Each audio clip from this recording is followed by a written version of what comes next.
আহিরের ঘটনায় অভিমন্যু সেন পর্ণার পাশে দাঁড়িয়ে সুযোগ বুঝে পর্ণাকে বিয়ে করার প্রস্তাব দিল। বিস্তারিত জানতে সঙ্গেই থাকুন, চ্যানেলটিকে সাবস্ক্রাইব করে রাখুন।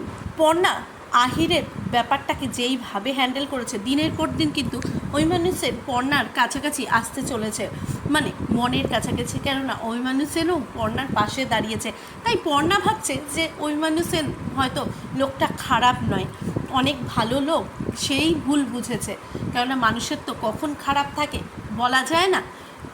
সেই কথা ভেবে কিন্তু পর্ণা ভাবছে যে না, মানুষটা ভালো, এনার সাথে ভালো সম্পর্ক রাখাই চায়।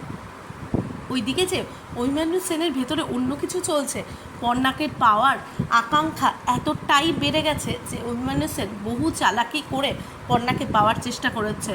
কিন্তু এবারে কিন্তু পর্ণাকে পাওয়ার জন্য অভিমন্যু সেন বুদ্ধি খাটিয়েছে, যাতে পর্ণার মতন মেয়েকে, মানে মেয়ের মন গোলানো যায়। এরপরে কিন্তু অভিমন্যু সেন পর্ণার সাথে এমন আচরণ করে, একটা ভালো বন্ধু যেমন আচরণ করে ঠিক তেমনই পর্ণাকে এই ব্যাপারে এতটা অ্যাপ্রিসিয়েট করে।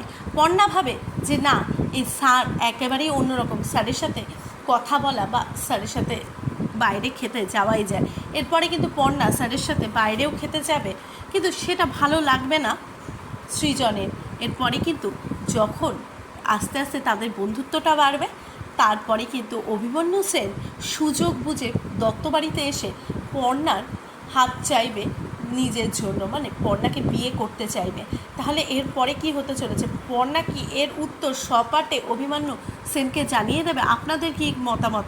পর্ণার কি এমনটাই করা উচিত? কেননা সেখানে সৃজন এমনকি বাড়ির প্রত্যেকেই থাকবে। কি হতে চলেছে সেটি জানতে গেলে চোখ রাখতে হবে জি বাংলার পর্দায়। আর এই বিষয়ে আপনাদের কি মতামত, প্লিজ কমেন্ট বক্সে কমেন্ট করে জানান।